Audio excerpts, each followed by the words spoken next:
Olá a todos, olá você que está me escutando agora. Saiba que é um prazer imenso ter você aqui e saiba que eu vou fazer esse tempo valer a pena. Hoje eu vou fazer um pedido para você. Segura os cintos, coloca os cintos aí. Hoje nós vamos falar sobre pecadores e é um conteúdo muito, mas muito bruto. Então eu vou pedir para você parar tudo que você está fazendo, prestar atenção de fato no conteúdo, prestar atenção em tintim por tintim, porque é um conteúdo denso, mas vai valer a pena. Bom, sem mais delongas, vamos começar pelo título. O título em definição é Sinners, em inglês, que traduzido vira pecadores, e pecadores vem da etimologia peccatum, derivado do latim, que simboliza um erro, um deslize, um erro perante a Deus, um ser errante, uma pessoa que erra, uma pessoa que não acerta, uma pessoa errada. Então, essa palavra ela reforça a condição de uma pessoa que por si própria ela não acerta, de uma pessoa que só erra e de uma pessoa que não anda na linha. E daí nós temos a definição pecadores. Então, todos os personagens desse filme, eles são pessoas errantes, eles são pessoas que não acertam, eles são pessoas erradas, mas erradas em olhos de quem? Erradas para quem? Para onde? Aos olhos de Deus? Nós vamos entrar nisso. Um pouco sobre o filme. O filme em questão, ele é um título de 2025 dirigido por Ryan Coogler e estrelado por Michael B. Jordan. Vale lembrar que antes do lançamento do filme, esse era considerado um filme de vampiro. Ele foi vendido como filme de vampiro de Ryan Coogler, o filme de vampiro com Michael B. Jordan, e as pessoas não confiavam nele, não confiavam nesse filme. Então, esse é o panorama antes dele chegar às telas. Ninguém confiava no filme Pecadores. Bom, é interessante citar também que esse filme é a primeira produção com Michael B. Jordan depois da sua mentoria com Denzel Washington. Mas o que isso quer dizer? Isso quer dizer que, por serem dois atores negros, e o Denzel Washington ser o ator que nós conhecemos, de fato, o Denzel, né?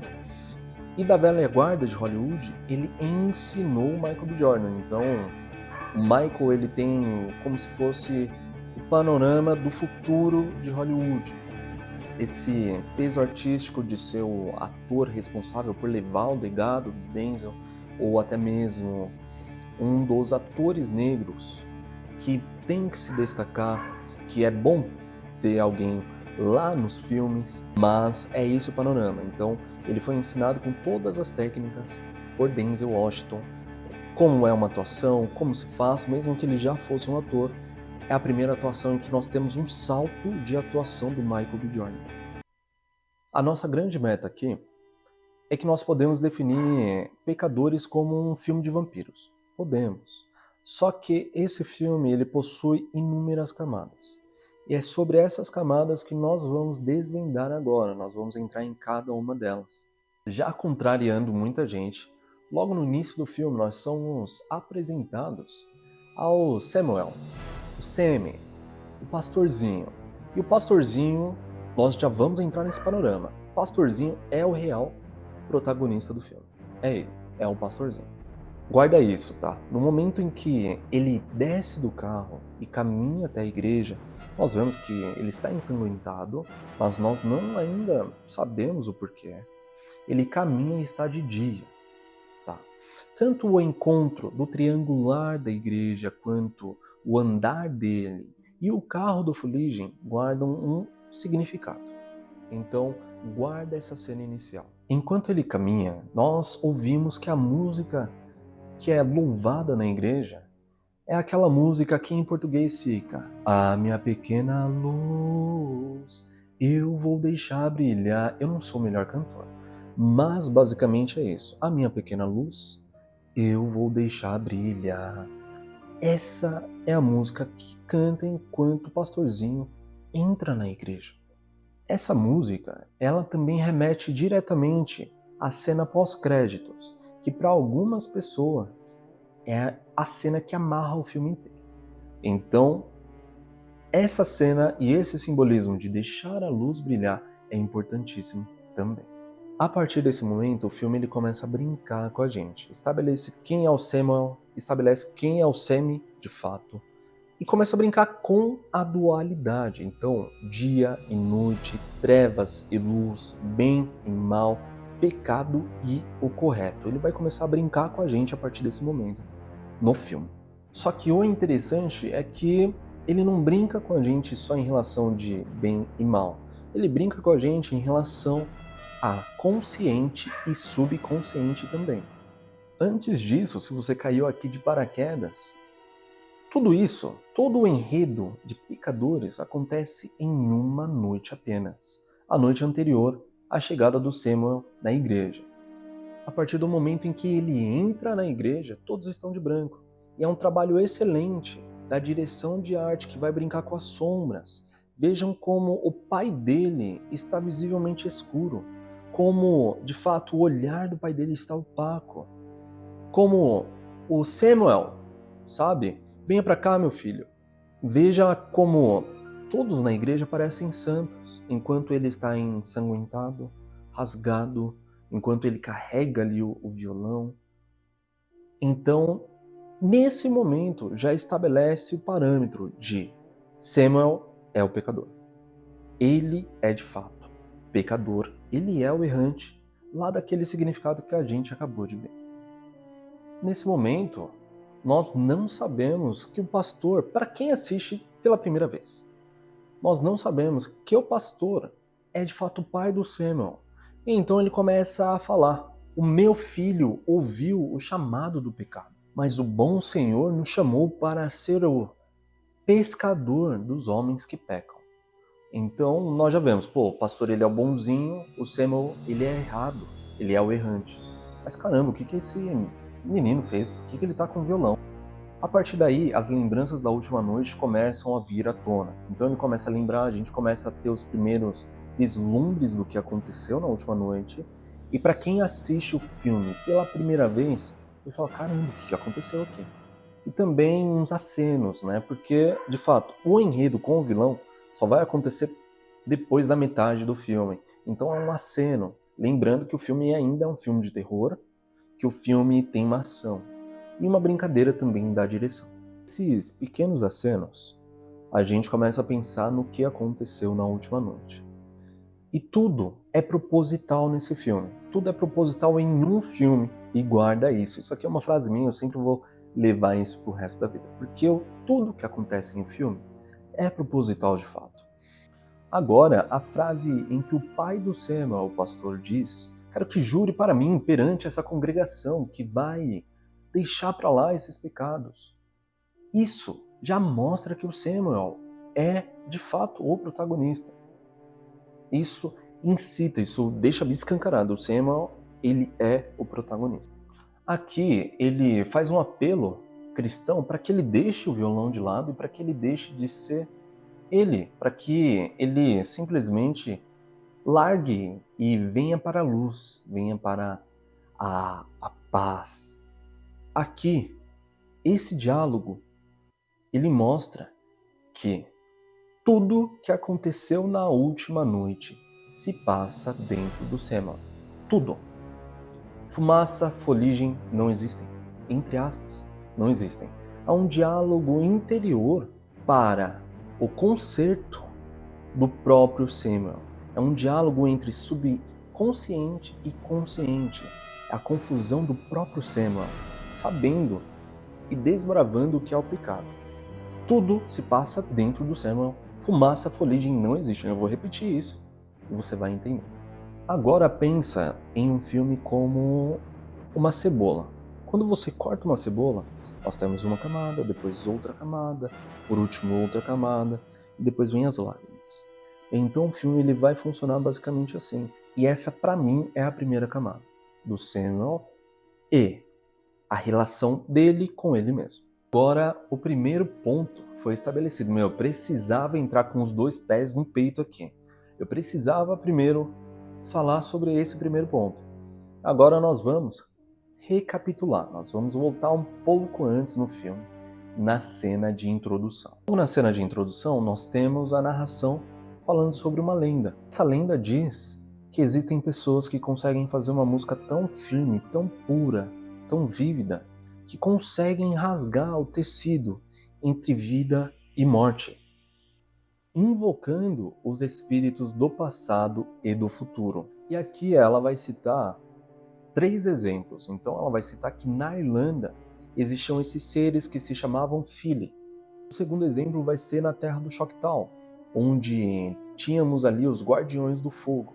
E na África Ocidental existiam também essas pessoas que se chamavam Griot, para trazer a cura para a comunidade e também para atrair o mal. Nesse momento nós temos o primeiro vislumbre do vilão, que seria o mal encarnado ali, e o fim da introdução amarrada do filme. Agora nós vamos entrar de fato nas 3 citações. Então a primeira são os Fili. Os Fili são reais, absolutamente nada ficcional. Eles realmente existiam. Apenas eram de outra época, a época medieval. Eles eram poetas, escritores, detentores do conhecimento. Eles eram aqueles caras que realmente sabiam tudo e sabiam, na Irlanda, cantar e tocar e fazer de uma forma linda. Tão linda que essas mesmas pessoas faziam parte da alta sociedade. Então, além de ser esses poetas, eles trabalhavam para o governo, literalmente. O governo, a república, o reinado, eles eram os conselheiros do rei. Então eles tinham um cargo elevado, porque, além de cantarem muito, eles também tinham visões. Eles eram profetas. Então, através da música e essa conexão com o espiritual, ele poderia guardar a comunidade dele, ele poderia proteger, ele poderia levar ao futuro, ele poderia encantar, ele poderia muito bem quebrar padrões. Porque quando ele tocava e cantava e escrevia, o bagulho começava a ficar louco, entendeu? Literalmente, a coisa começava, a aparecer e a surgir. Além disso, eles também eram craques em linguagem simbólica, em filosofia, eram mestres. Então um mestre, Fili, para se tornar mestre, ele demorava anos. Eram anos de aprendizado, talvez uma vida inteira. Além disso, eles possuíam uma seita em que ficavam lado a lado com os druidas e com os bardos. E para quem conhece sabe que esses dois são seres fenomenais da mitologia, entre aspas, porque realmente existiram. Existe o lado simbólico, mitológico, e existe o lado real dos bardos reais, de fato ali das pessoas que encantavam e trabalhavam e estavam ali no reinado. A palavra Fili está etimologicamente ligada com visão. Acreditavam que eles eram profetas, visionários, tinham visão espiritual. Grava isso. Nosso segundo exemplo são os Guardiões do Fogo, o Choctaw. Aqui nós saímos dos Filis para entrar em uma cultura indígena. Então nós temos o vislumbre dos pajés, desses índios indígenas, chefes da tribo, que eram os Firekeepers, os Guardiões do Fogo, que de fato eles tinham que levar a aldeia para o futuro. Eles eram esses responsáveis. Em grande parte das pessoas, dos pajés, a formação era rigorosa, então eles já eram chefes velhos, com uma idade bem atingida, com a sua experiência, a sua mala. Eles eram responsáveis por manter o ritual do fogo ativo. Esse ritual se chamava Stomp Dance. Esse Stomp Dance se mantinha ativa durante a madrugada inteira. É um ritual que não poderia parar. Esse ritual estabelecia a conexão entre o povo e o povo ancestral, o povo espiritual, todos os guardiões espirituais daquela aldeia. Durante o ritual do Busk, que é o ritual do fogo, da chama sagrada, todas as chamas eram extintas e apenas uma fogueira, uma chama central, ficava ativa. Essa chama central se chamaria Luak Hashitala Ichapa, que traduzido fica o fogo, amigo de Deus. A partir desse momento em que essa chama era acendida pelo pajé, que era o guardião do fogo, todas as outras eram acesas também. Essa purificação, esse fato das fogueiras e dos fogos serem acesos, simbolizava a purificação, conciliação com os deuses protetores, com as forças protetoras, ou até mesmo com a comunidade. Além disso, a grande missão deles era a transmissão do saber. Então nós já temos algo em comum aqui, porque os Filis, eles eram esses transmissores do saber, esses profetas. Os Choctaw também eram, só que indígenas. Eles eram responsáveis por guardar o povo indígena. Terceiro, é o Griot. Os Griot são responsáveis há séculos, há milênios, na África Ocidental, por guardar todo o povo africano, de povos originários como Mandi, Soninké, Fulano. Eles eram os responsáveis por passar a história adiante, para o futuro, novamente a transmissão oral. São os responsáveis também por guardar o povo, por contar histórias, por proteger. Na África, eles utilizavam as harpas luirá, os xilofones, os atabaques e por aí em diante. O seu conhecimento também tinha uma formação extremamente rigorosa, então eles começavam cedo, desde criança, para que quando atingissem ali a metade da sua vida adulta, de fato a terceira fase da vida, eles pudessem servir e ser úteis para a comunidade. Aqui eles são, de fato, os intermediários entre o espiritual e o natural. Então eles são os conciliadores entre o povo da aldeia e as deidades, as entidades, os seres espirituais da aldeia. Então eles eram os caras que iam ali, dialogavam entre um e outro. Basicamente, eles eram os conciliadores entre o profano e o sagrado. Bom, os seus cantos, eles possuíam um poder de purificação, um poder vibracional. Então, enquanto eles tocavam, eles de fato invocavam cura, proteção, seres ancestrais, espíritos naturais, os seres da natureza, tudo isso junto durante o toque.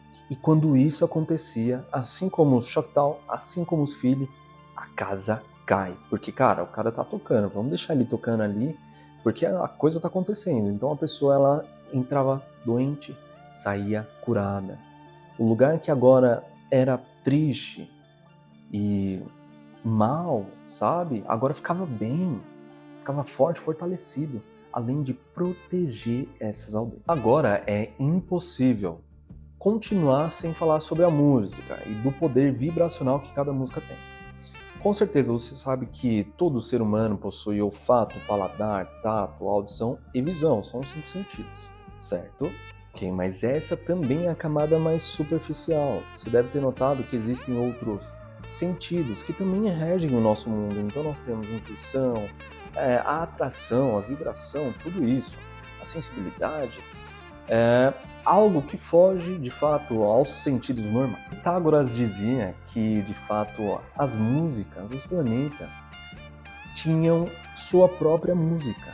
Então as esferas como Terra, Sol, Lua, Marte, Júpiter, Vênus, por aí em diante, cada um tinha uma música própria, uma vibração diferente.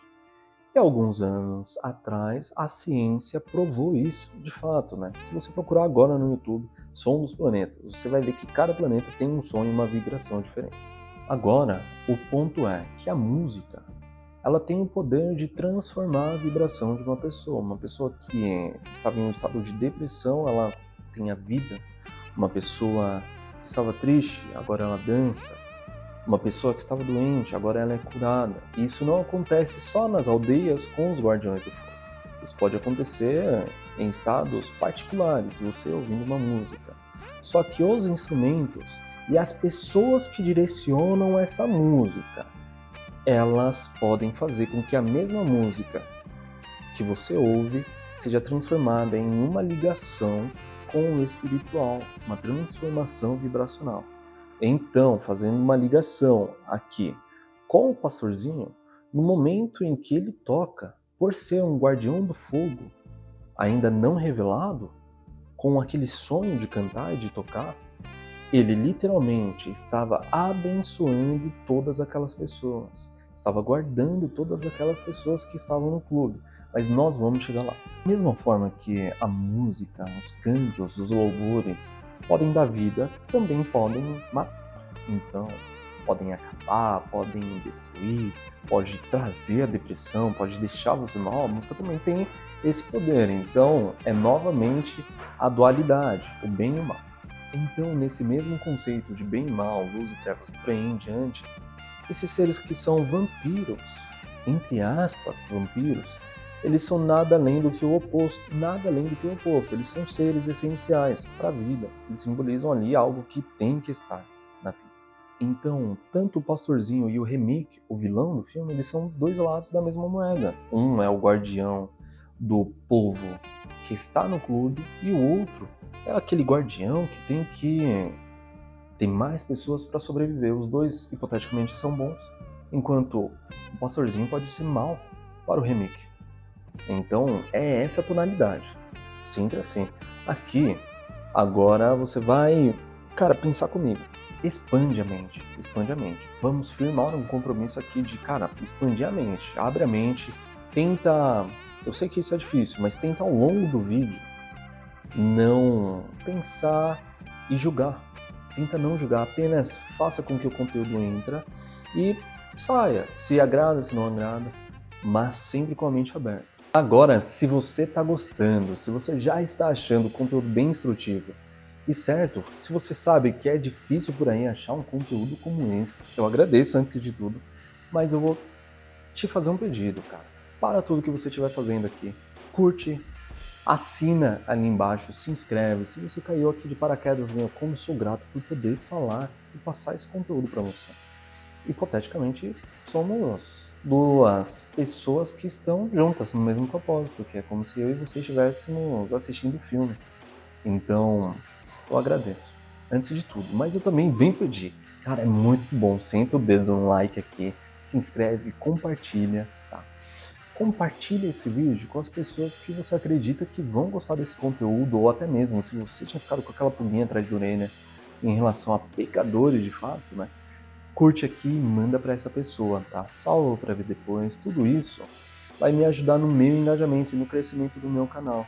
E você, como um participante disso, tem de fato a minha consideração. Agora vamos voltar ao vídeo. Bom, esse panorama entre bem e mal existe dentro do Samuel. E é isso que eu quero trazer aqui.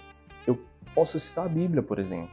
Na Bíblia existe um dos reis que matou um gigante, que salvou a sua terra, mas que ao mesmo tempo, quando ele precisou, durante a madrugada, ele saiu com a sua espada e cortou, a região íntima de mais de 100 homens em uma noite.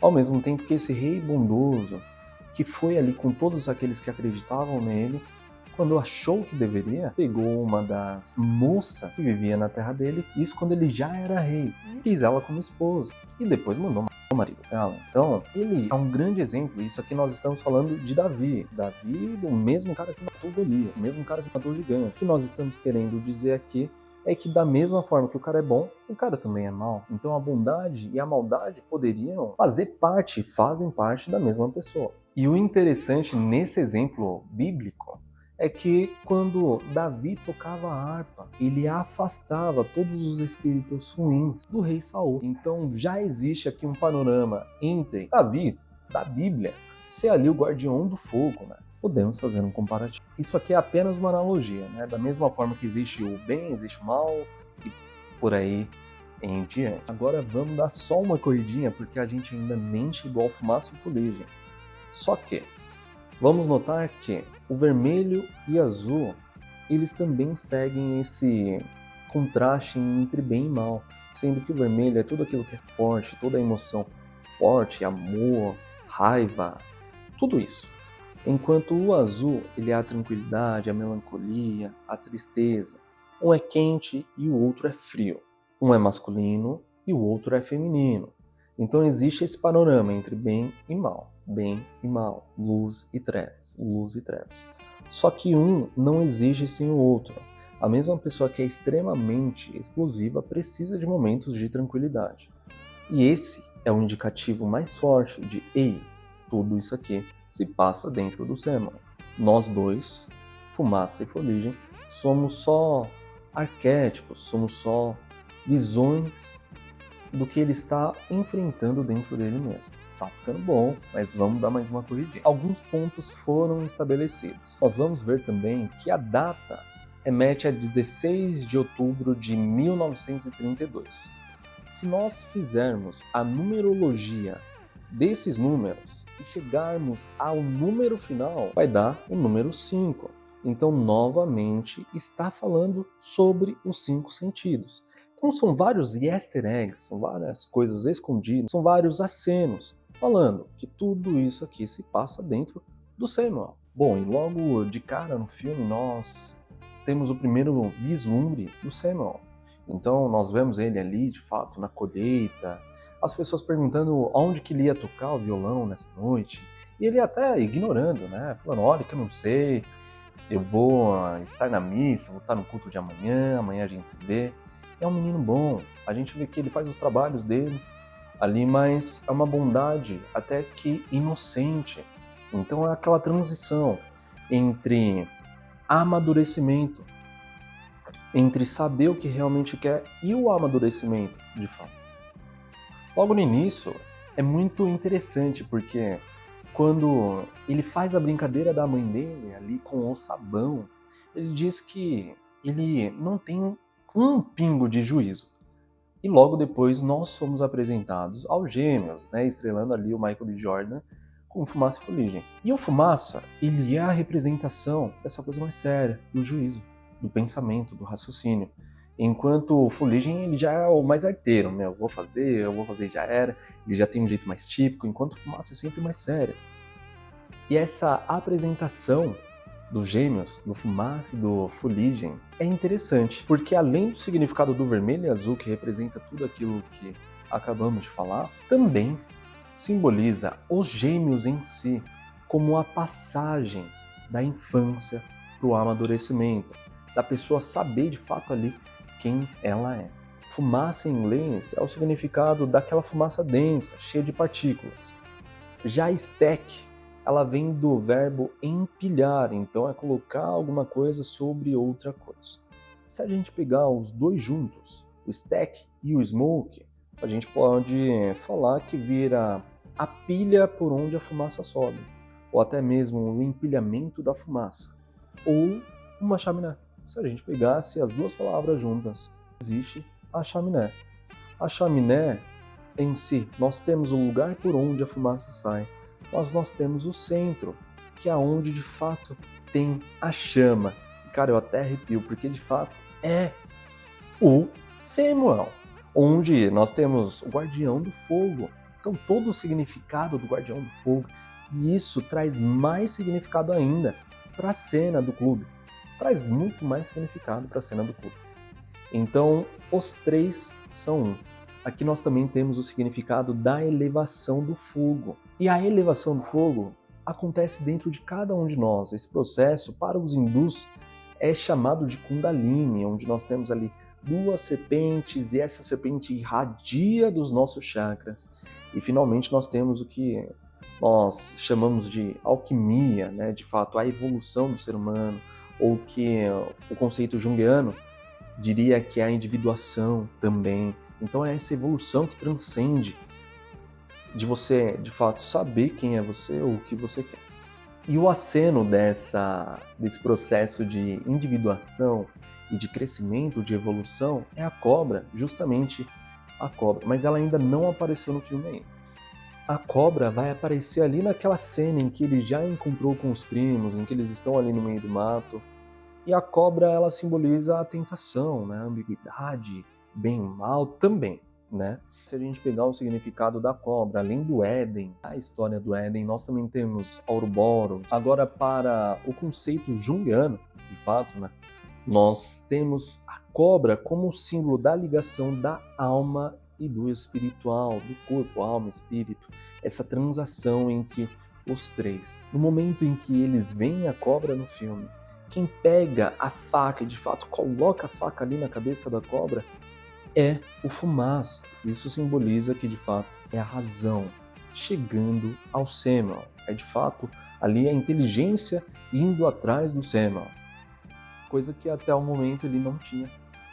Essa cena ela é bem engraçada, na verdade, porque quem joga a faca é o Fuligem, o Fumaça pega a faca, o Samuel olha e de fato tem ali o ataque à cobra.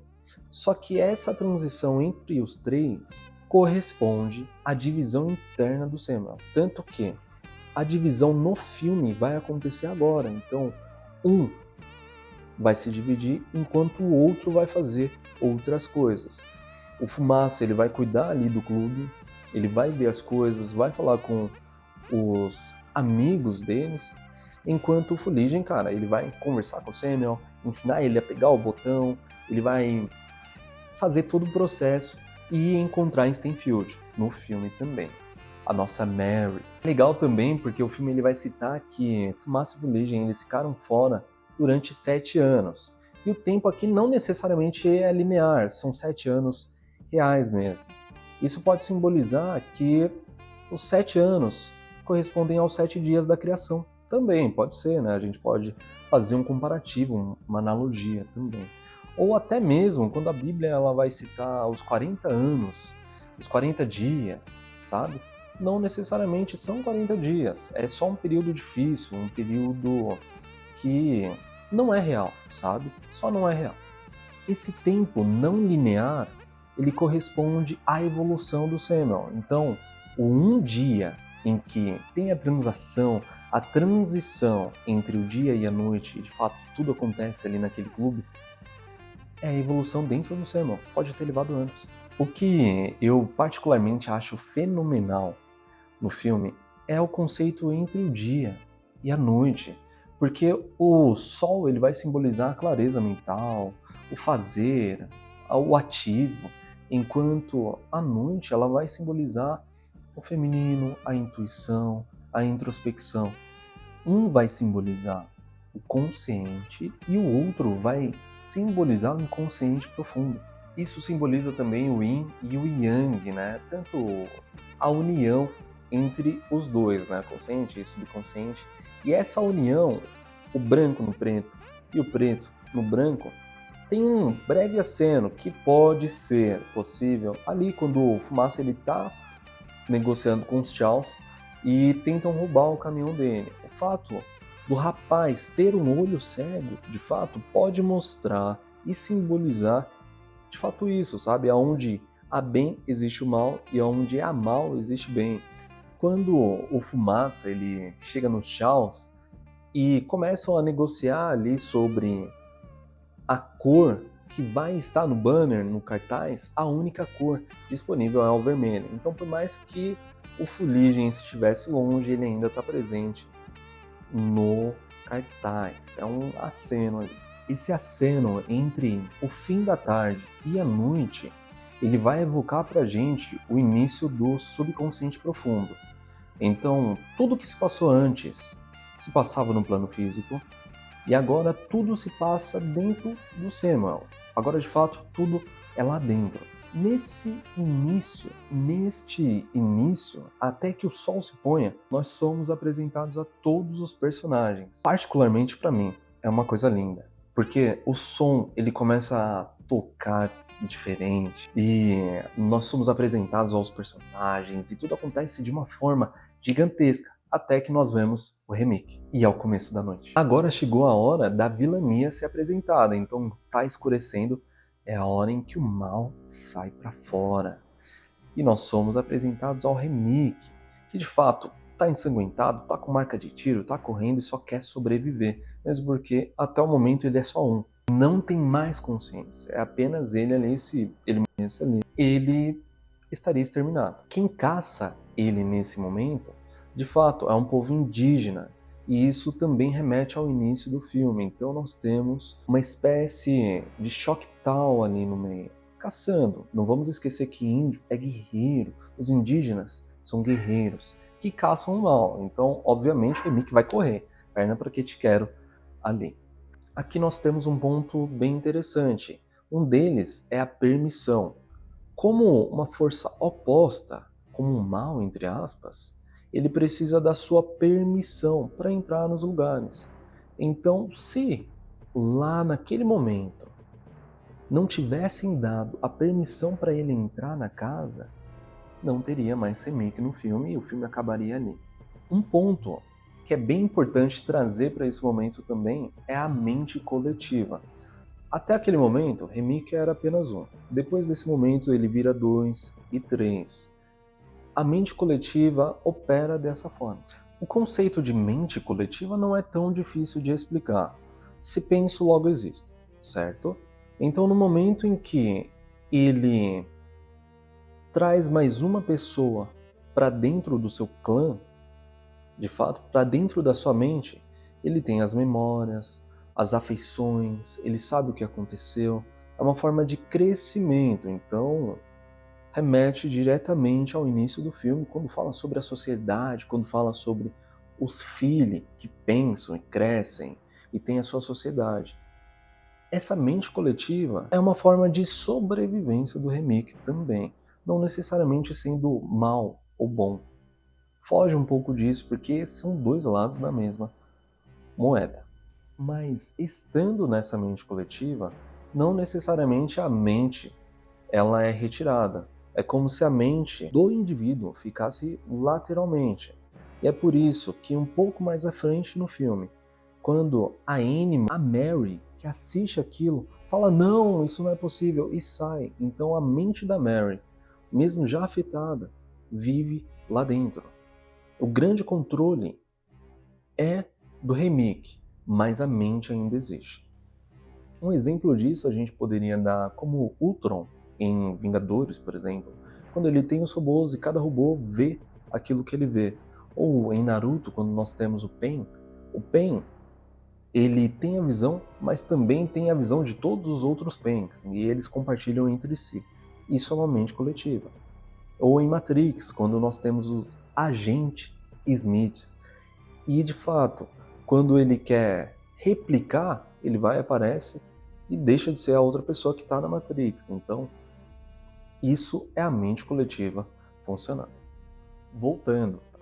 Agora, quando ele toma conta do casal, claramente ele já vai saber sobre a serraria, já que um dos grandes planos seria pegar o Fumaça de qualquer jeito no dia seguinte. Então, de qualquer forma, ele saberia.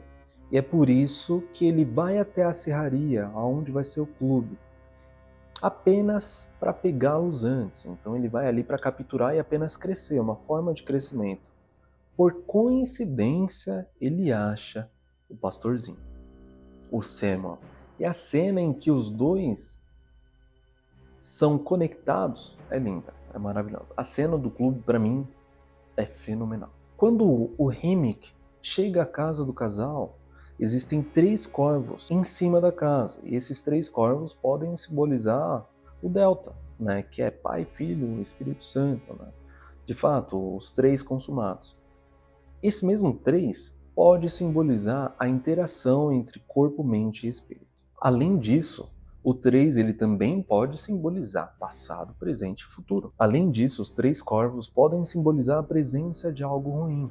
Então, o Remake em si não era o vilão da história, mas sim todo o contexto antigo de racismo, de tentarem pegar ali o Fumaça, de tentarem acabar com o pessoal na serraria. Isso já aconteceria. O Remake ele se torna até um meio de salvação. O filme ele vai brincar com a gente em relação ao número 3. Por exemplo, quando já estão no clube e eles estão contando o dinheiro, nós temos a Annie, que pode ser o espiritual, nós temos o Fumaça, que pode ser a razão, e nós temos o Fuligem, que de fato é a emoção ali, é o mundo físico. E isso também fica implícito no filme quando ele fala, olha, eu não sei fazer magia, eu também não sei falar bonito, mas eu sei sobre dinheiro. Então ele é o raciocínio, ele é a lógica ali do filme. Agora, fala pra mim o que você está achando do vídeo, fala pra mim o que você está achando do conteúdo, mas também comenta aqui embaixo, tá? Fala qual é o seu personagem favorito, fala o que você achou da cena e fala pra mim do que você está achando do canal. Me conta, eu quero saber mais sobre você. Se você gosta de filmes, se você gosta de qualquer tema geek popular assim, entra lá no meu site, onde você vai saber cada uma das notícias dos filmes que irão lançar. www.ryanrosa.com.br/portal. Então lá você tem tudo: notícia, filme, música, geek, popular, jogos lá mesmo.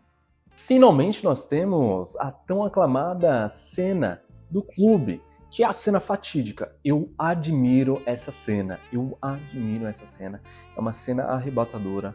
Eu não sou de expressar, assim, opinião pública sobre o filme, mas é muito boa mesmo. E como ela é bem feita, é impressionante.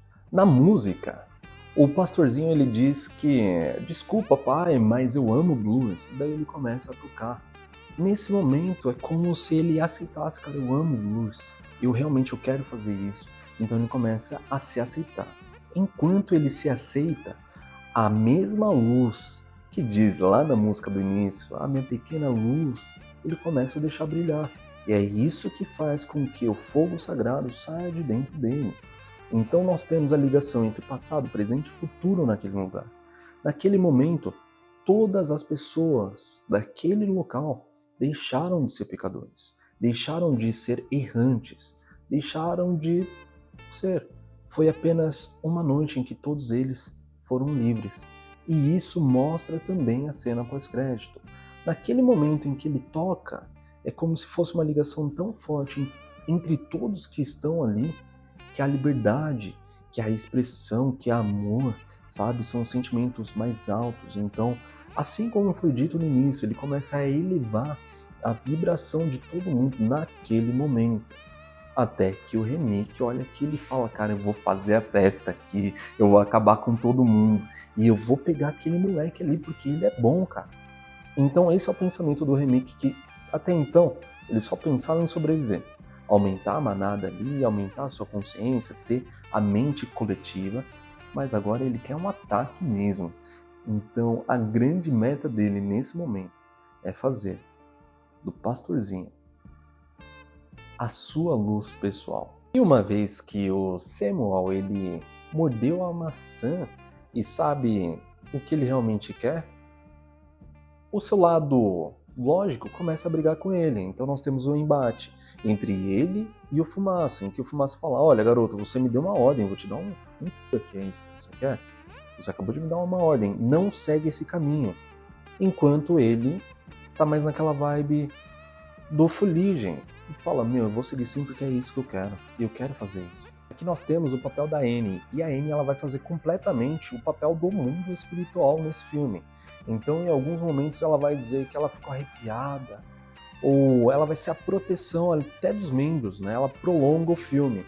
Quando o Broa de Milho é atacado, e isso é interessante porque tem a questão da permissão novamente, tá? Ele é atacado e ele volta, ele fala, cara, me dá o dólar que você me deve. Essa é a permissão através dele, porque ele não consegue abrir os caminhos dele. Só que a Annie já tá esperta, enquanto o remake foi com a farinha, ela já voltou com o bolo, entendeu? Cara, mas como assim, você não pode entrar? Você não pode fazer? E ela já começa a ficar esperta.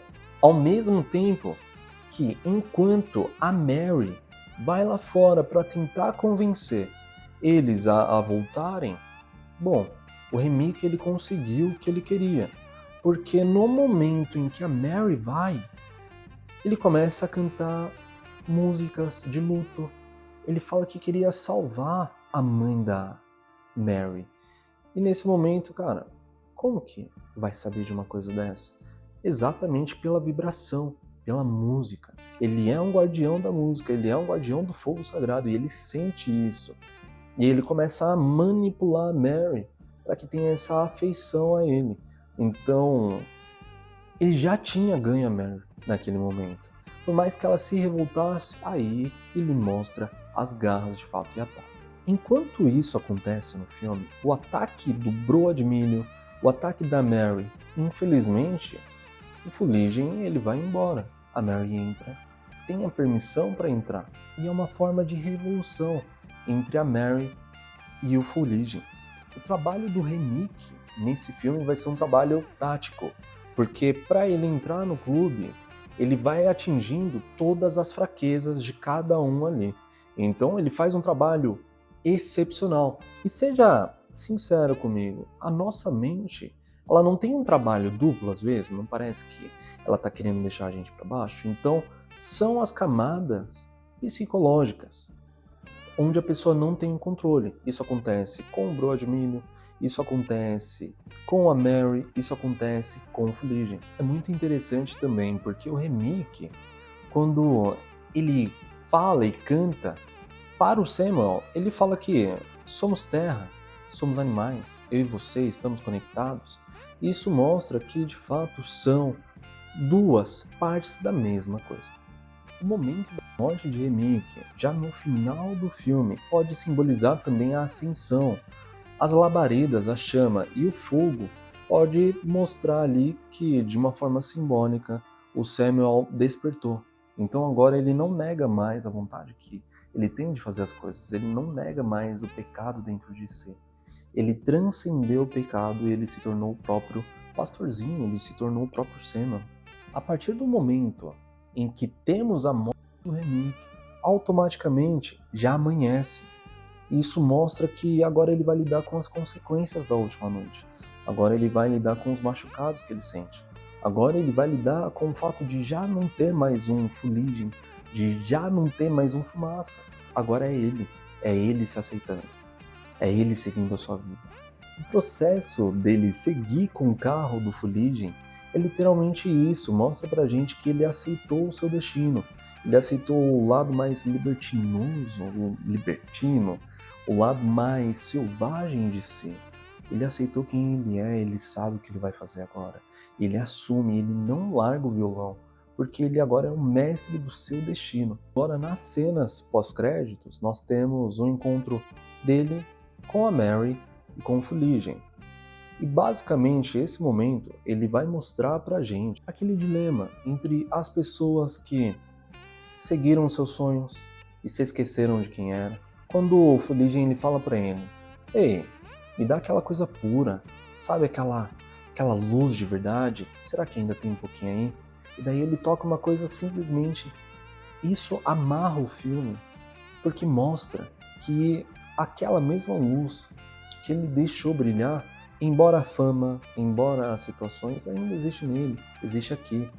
Então há um dilema entre ser comercial, vender algo e ser puro, sabe? Ter um pouco de essência, um pouco de pureza, ou até mesmo uma forma da essência e da pureza tá ali escondida enquanto ele precisa sobreviver. Então, ao mesmo tempo, é um pouco do Fumaça dentro dele, sabe? É como se a lógica agora, de fato, existe dentro dele porque ele é um homem formado. E o Fuligem cita até mesmo o fato de não querer essa coisa moderna, cheio de teclas, e querer aquela coisa pura, a essência pura. A cena pós-créditos é especial também porque ele assume em que a última noite, aquela noite, foi a última em que ele se sentiu livre, a última noite em que ele faria tudo de novo se precisasse. A última noite em que eles estavam com Fumaça. A última noite em que eles foram livres. De verdade. Onde eles deixaram de ser pecadores. Uma única noite livres. Então, me diz você, o que essa noite simboliza para você? O que é ser livre para você? O que é deixar a luz brilhar? Bom, mas não vamos esquecer que o Fumaça estava lá também. Vamos voltar um pouquinho ali no fim do filme. O Fumaça tem o seu embate com o Fuligem. E logo depois, nesse momento, nós não vemos mais o Fuligem. Nesse momento, ele muito provavelmente já teria feito um acordo com o Fuligem, falado para ele ir embora. Ele se vê sozinho e começa a relembrar de todas as pessoas que trabalharam em prol daquela noite, de todas as pessoas que foram embora naquela noite, e de como, mesmo sendo completamente lógico, ele lidou com questões fora do seu controle e ele retira o Pató. Nesse momento, a proteção que havia nele foi embora. Mas existem ainda 2, 3, 4 camadas dentro desse filme que eu não vou falar nesse vídeo. Eu quero saber de você. Vale a pena uma parte 2? O que você achou desse contexto de estar tudo dentro do pastorzinho, do Samuel? Faz sentido? Não faz sentido? Eu sou maluco? Não sei, mas me conta aqui. Caso tenha um bom número de comentários, de pessoas pedindo essa parte 2, eu farei a parte 2 com essas próximas camadas. Mesmo porque eu acredito que já estamos aqui, ok, 1 hora. 1 hora de vídeo. Isso aqui é demais. Então, eu não quero manter você preso e eu quero gravar um pouquinho mais, quero trazer um pouco mais de conteúdo. E foi um prazer imenso ter você por aqui. Não deixa de curtir, não deixa de compartilhar.